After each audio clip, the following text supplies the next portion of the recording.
We have here Microcosms OKMO B02, the latest. I pre-ordered this in November. It arrived yesterday. I've run it once already.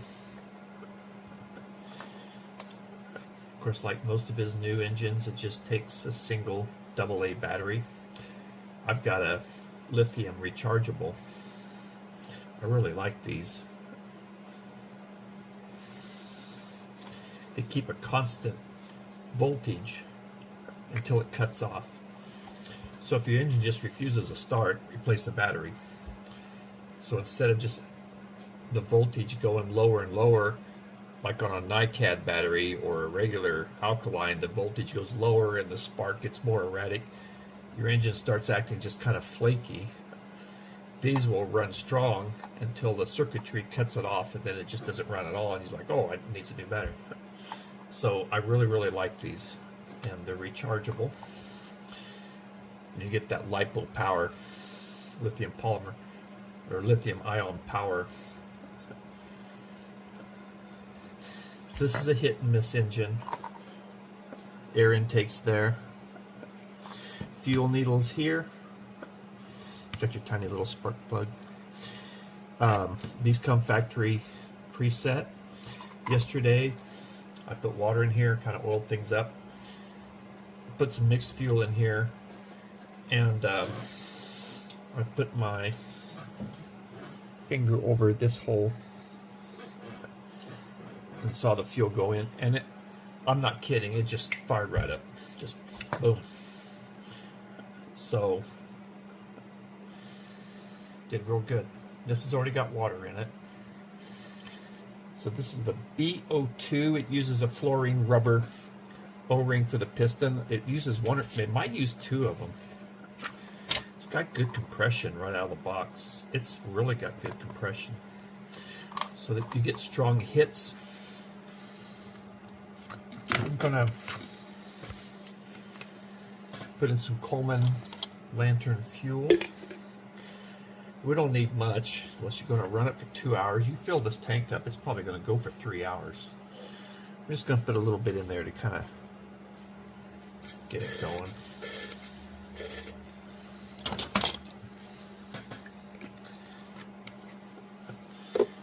The instructions just say to run straight fuel, probably because it does have an oiler here. But I certainly don't think it would hurt to run a 40-to-1 Coleman to Marvel Mystery Oil or 2-cycle oil. It wouldn't hurt it. It's going to smoke more. Your spark plug might get foul, but they're so easy to take out. I don't know. If you want to play it safe, run a mixed fuel. I'm going to put some 10W30 weight oil in here. And you don't need to open these much, just open it a little bit, like about a quarter turn. It's full, so we'll monitor that. I've already oiled this. I like to get a new motor pretty juicy so that it carries away metal shavings, and as it's breaking in, it's got a lot of lubrication to help carry away shavings and stuff that's going to happen. Now this is a hit and miss, so you don't want to use greases and heavy oils. That's going to create drag. But I do use a heavier gear oil on the gear train, on this cam right here, wherever it needs to stay put. And I will grease, I don't know, I just got some of this regular bearing grease. I do like to grease where this comes in with the rocker, where you have these impact points, and maybe this cam right here, and also right in here where it actuates the mist feature here. What I like about this, well, I like the fact that I didn't get a lemon. It's kind of a back to basics model engine. the complexity isn't there. They've come out with some pretty complex models. This throttled engine being a very complex model. This runs really great, by the way. This, I believe this has a metal ring. I really like this engine.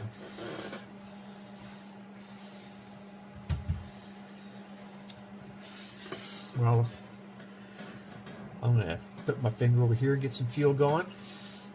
Turn the switch on. Let's see what we got here. What did I tell you? This is the first run of the day. It's cold.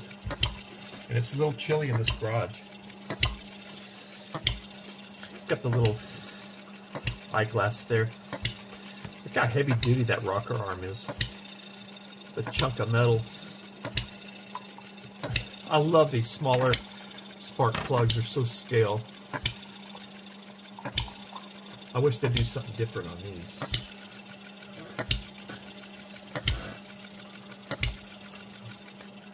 I'm really never 100% sure how to do these. This is just going to rattle and do. Just leave it off. But look at it go.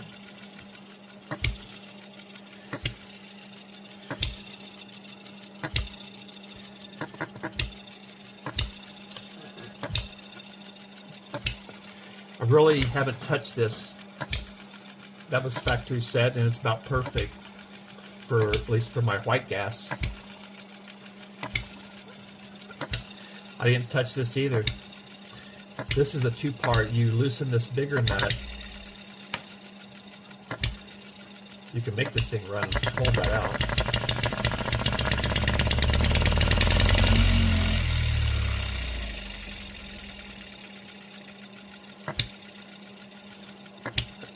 But you can adjust the speed, how many times it hits, by loosening this lock nut and adjusting this in and out. But look how many revolutions you get per hit. Per power stroke, you get several revolutions. That's really impressive.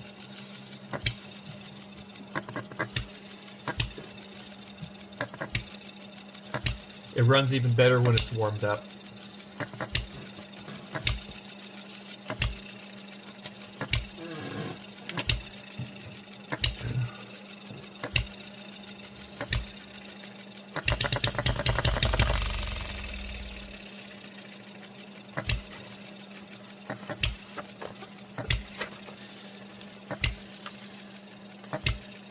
I think Jen's got these figured out.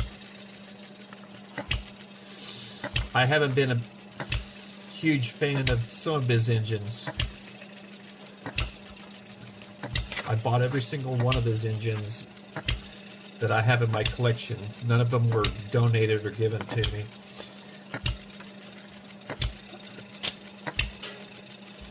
And I like this one. I like the simplicity.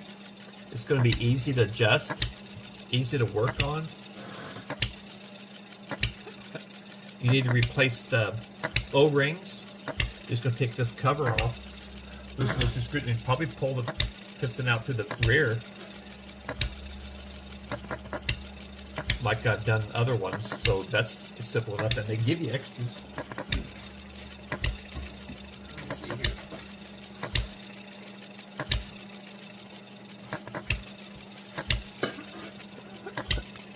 I've got the starting pin, which I've never needed. This thing just starts right up with just a quick hand start, right out of the box. At least that's been my experience. Looks like they give you extra fuel hose, four extra piston O-rings, and they even give you an extra ignition contact switch right here. That's kind of cool. How's our oil doing?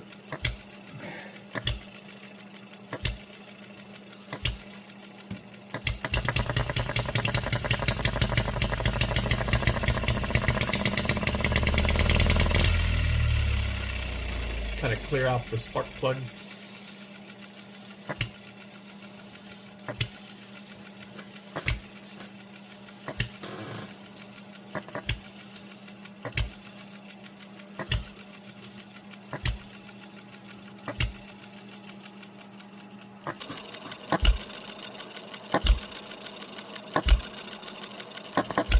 There's the ignition.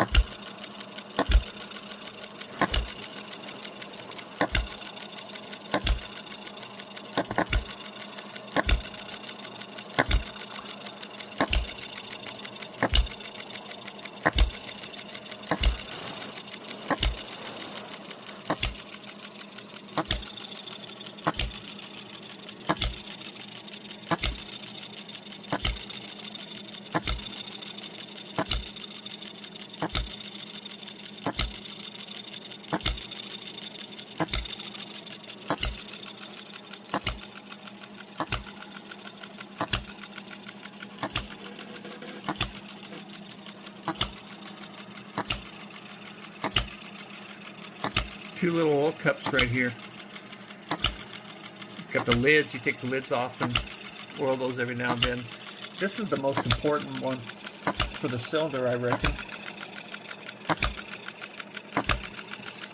Sometimes I like to open it up a lot just to give it a shot of oil, then I'll close it most of the way just to give it a shot of oil down to that piston. And I'll close it and then reopen it slightly. Let me see here, just a little, about right there.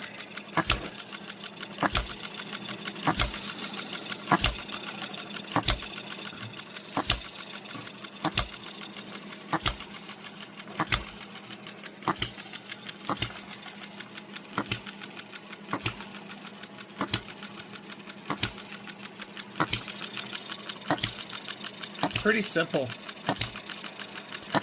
You know, the best part is no part, right? I like how the fuel comes out of the top of the tank. They've eliminated the problem of pinched fuel lines underneath. When you set it down, it would pinch them.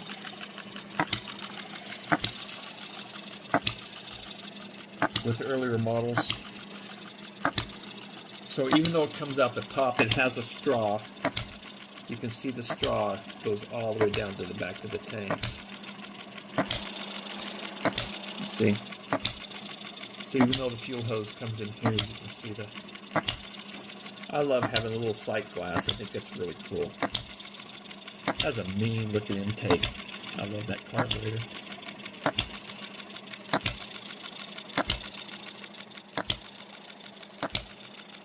One thing I noticed about running this yesterday, I ran it for a long time, and it barely even got warm. Now, yeah, if I sat here and did this all day, it would heat up a lot faster, but this thing runs so cool. I could see this engine lasting virtually forever.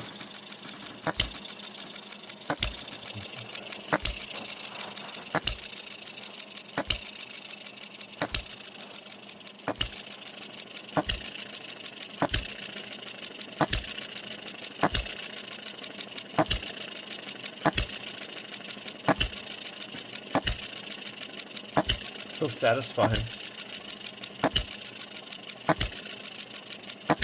What a cool running machine. All the parts are heavy and robust. Did you notice how chunky everything is? Everything's chunky and robust. It just has longevity built into it, in my opinion. Hey! You can adjust these two screws. No, that's a fixed point. Yeah, these two screws right here. I wonder if you can slide that back and forth and adjust it that way. But why would you want to? If it's running like this, I mean, what more do you want? Right out of the box, it ran like this. No tinkering. For once in my life, I haven't had to tinker with these engines to get them to run. Didn't have to do any modifications or anything like that. It's just This is about as close to scale speed as you're going to get.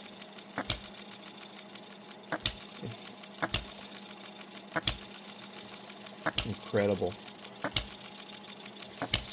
What a fun machine. If you're this would be a great, even if you've never owned an engine, you have zero experience, this would be a great first engine in my opinion. For its ease of serviceability, the large parts, you're not going to break anything. Made to last. Beautiful scale.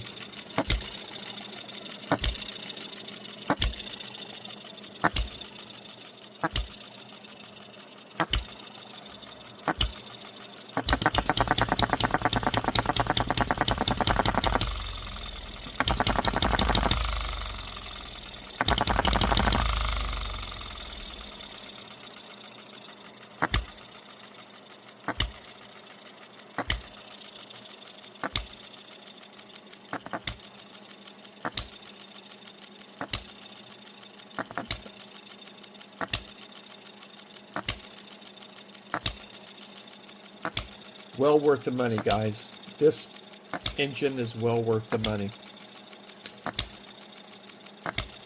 I can't say that about all of his engines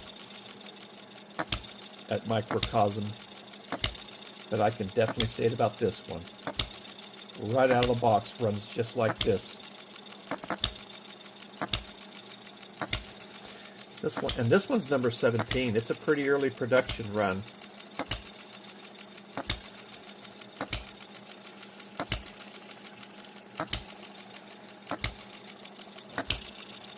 I don't think I can add any more to what I've already said. Thanks for watching.